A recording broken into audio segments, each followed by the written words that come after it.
अस्सलाम वालेकुम नाजरीन। उम्मीद है आप सब खैरियत से होंगे।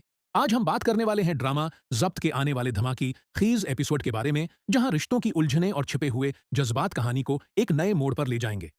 उस एपिसोड में कई ऐसे राज सामने आने वाले हैं जिन्हें देखकर हर कोई हैरान रह जाएगा। तो आइए जानते हैं आगे क्या होने वाला है। आयला इस वक्त अपने शौहर ओन के साथ उसके दोस्त राफा के घर रह रही होती है। घर का माहौल अब भी काफी कशीदा होता है। बीजान हर वक्त आयला की फिक्र में रहती हैं। जैसे ही उन्हें मालूम होता है कि आयला राफा के घर पर मौजूद है, वो फैसला कर लेती हैं कि अब वो खुद जाकर अपनी बेटी का हाल देखेंगी। बीजान के जाने की बात सुनकर जोया भी कहती है, बीजान, आयला सिर्फ आपकी नहीं, मेरी भी बहन है। मैं भी आपके साथ चलूंगी क्योंकि मुझे भी उसकी बहुत फिक्र है। आखिरकार दोनों राफा के घर पहुंच जाती हैं।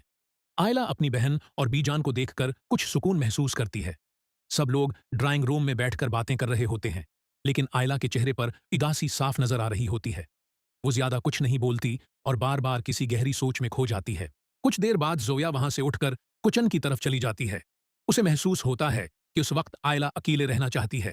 किचन में पहुंचकर वो देखती है कि राफे अकेला चाय बनाने की कोशिश कर रहा है। अचानक गर्म कीतली से खोलता हुआ पानी उसके हाथ पर गिर जाता है। आह! राफे दर्द से फौरन अपना हाथ पीछे खींच लेता है।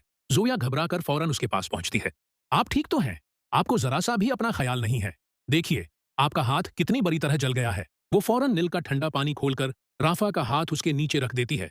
फिर फर्स्ट एड बॉक्स लाकर मरहम लगाने लगती है।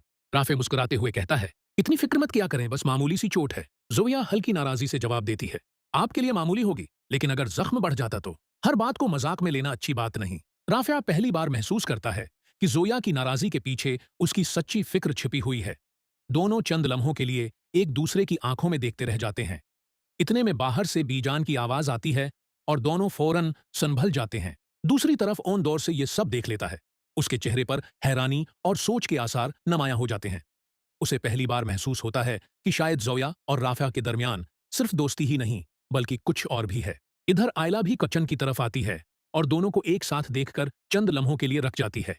वो जोया की आंखों में छपी बेचैनी को महसूस तो कर लेती है, मगर इस वक्त खामोश रहती है। उसके दिल में यह सवाल जरूर जन्म लेता है कि क्या जोया और राफा के दरमियान वाकई कोई नया रिश्ता बन रहा है। एपिसोड के अख्तिताम पर कैमरा जोया और राफा के बदलते हुए तासरात पर रख जाता है, जबकि दूसरी जानिब ओन की गहरी सोच इस बात का इशारा देती है कि आने वाले एपिसोड में इन रिश्तों की हकीकत कई नए राज और बड़े बड़े ट्विस्ट सामने लाने वाली है। आयला पूरी ताकत के साथ झाड़ियों के दरमियान दौड़ रही थी। उसके कदम लड़खड़ा रहे थे, सांस भरी तरह फूल चुकी थी, मगर वो जानती थी कि अगर उस लम्हे रख गई तो दोबारा बच निकलने का मौके शायद कभी न मिले। दूसरी तरफ शामी गुस्से से पागल होकर हर तरफ उसे तलाश कर रहा था। आयला, बाहर आ जाओ।